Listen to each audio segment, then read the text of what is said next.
నా పేరు పద్మజ. మెప్మా పల్నాడు జిల్లా ఆఫీస్లో ఐబీగా పనిచేస్తున్నాను. సత్తెనపల్లి సీఎంఎం, చిలుకలూరుపేట సీఎంఎంగా కూడా నేను పనిచేస్తున్నాను. ఇక్కడ ఆఫీస్లో రోసారావు అనే ఆయన జూనియర్ అసిస్టెంట్.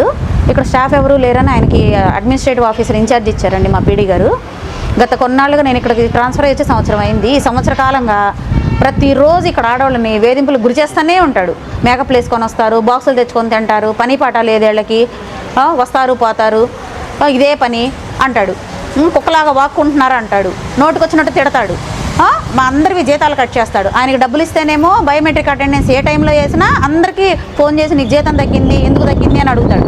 డబ్బులు ఇవ్వకపోతేనేమో జీతాలు అందరికీ కట్ చేసేసి పంపిస్తాడు. నేను ఈరోజు నాకు వారం రోజులు జీతం తగ్గింది, ఎందుకు తగ్గించి పంపించారు అని అడిగితే, ఎందుకు కుక్కలాగా వాగుతున్నావు నువ్వు, నీకు సమాధానం చెప్పాల్సిన అవసరం నాకు లేదు, నీ చేతనైన చోట చెప్పుకో అని తిడుతున్నాడు నన్ను.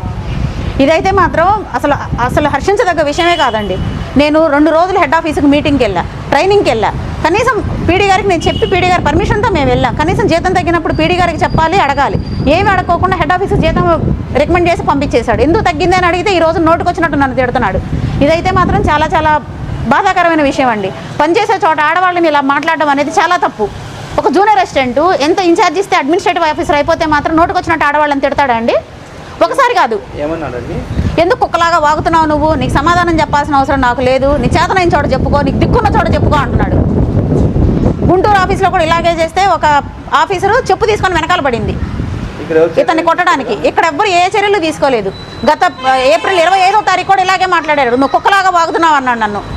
అప్పుడు కూడా నేను అలాగే ఎస్పీ గారికి కంప్లైంట్ రాసేపోతే ఇక్కడ వాళ్ళు అందరూ అన్నారు, వద్దులే మేడం ఇప్పటికే పరిస్థితులు బాగాలేదు, మన పల్నాడు మెప్మా పరిస్థితి, మీరేం ఇవ్వకండి, ఒక్కసారికి ఊరుకోండి, మేము చెప్పి చూస్తామన్నారు. ఏం మారాడండి చెప్పి చూస్తే? ఏమీ మారలేదు. మాట్లాడితే తిడతాడు, మేకప్ వేసుకొని వస్తారంటాడు. ఆయనకి ఎందుకంటే ఆడవాళ్ళ గురించి ఎందుకు అనాలి మమ్మల్ని? మా డ్రెస్సుల గురించి, మా మేకప్ల గురించి, మా జుట్ల గురించి ఎందుకు అనాలి?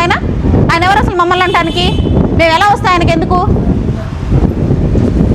అటెండెన్స్ తగ్గింది, జీతం తగ్గించి పంపించాడని అడిగితే కుక్కలాగా వాగుతున్నారంటాడా? దిక్కున చోట చెప్పుకోవాలా? నేను ఎస్పీ గారికి అయితే కంప్లైంట్ ఇస్తానండి.